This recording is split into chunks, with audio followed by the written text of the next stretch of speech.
আপামর জনগণ সেই খবর পাওয়ার প্রত্যাশায় বেরিয়ে ওঠে, আর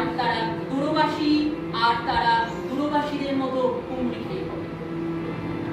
ঠিক যেমন আচার্য দৌড়ের একলব্য শ্রেণীর বাণীর গল্পের মতো, যেমন কুয়াশাকে কেটে মাঝে মাঝে আলোর এক কিরণ বিন্দুকে সামনে আনিত করে, যেমন কাঞ্চনজঙ্ঘার রুদ্রাভার শুভ্ররূপ দেখতে পাওয়া যায়, ঠিক তেমনি তখন চলেছে মুখে শুধু রচনা আর প্রত্যাশা একটি অবিশ্বাস্য ঘটনার সাক্ষী তখনকার প্রবাসী পত্রিকার কয়েকটি সংখ্যা,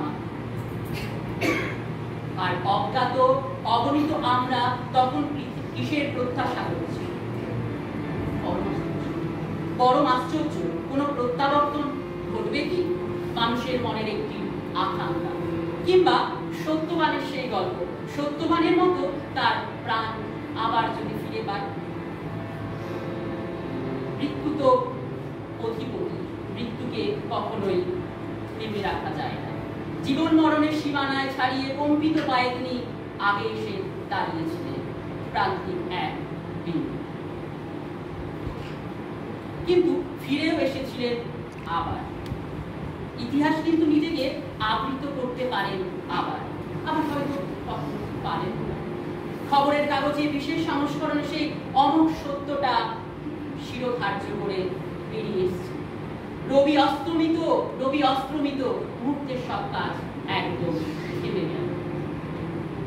কলকাতা শহরের অলিতে গলিতে উপচে পড়ল স্কুল কলেজ শূন্য রাজকার্য অর্থহীন হয়ে গেল। উকিলের সামলা, পাদ্রীর আলখাল্লা, হলুদার গেরুয়া রঙের বসন, উত্তরীয় গোল টুপি পাগড়ি, কেউ চলেছে, কেউ ছুটছে, কেউ বা নিতান্ত হতাশা ভাবে রাস্তার কোণে দাঁড়িয়ে আছে। থেকে থেকে ঝাঁকে ঝাঁকে বৃষ্টিরাও তার যাত্রাপথে ধুয়ে দিচ্ছে, ধুলোহীন করে দিচ্ছে, যেন শুভ্র এক আভা। ঢের পর ঢেউ আসছে, ঢেউ ভেঙে ঢেউ যাচ্ছে, ছড়িয়ে পড়ছে কান্নার কোলাহল। সেই ঢেউয়ের চূড়ায় তাল মিলিয়ে ফেনায় ফেনায় চলেছে আমৃত্যু আপামর জনগণের কান্নার কোলাহল।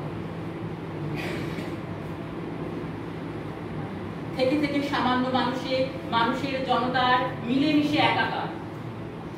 তাদের মধ্যে শয়ান বনস্পতিকে কখন করে নিয়ে গেল একদল, তার মধ্যে শয়ান বনস্পতিকে নিয়ে গেল একদল। নমস্কার।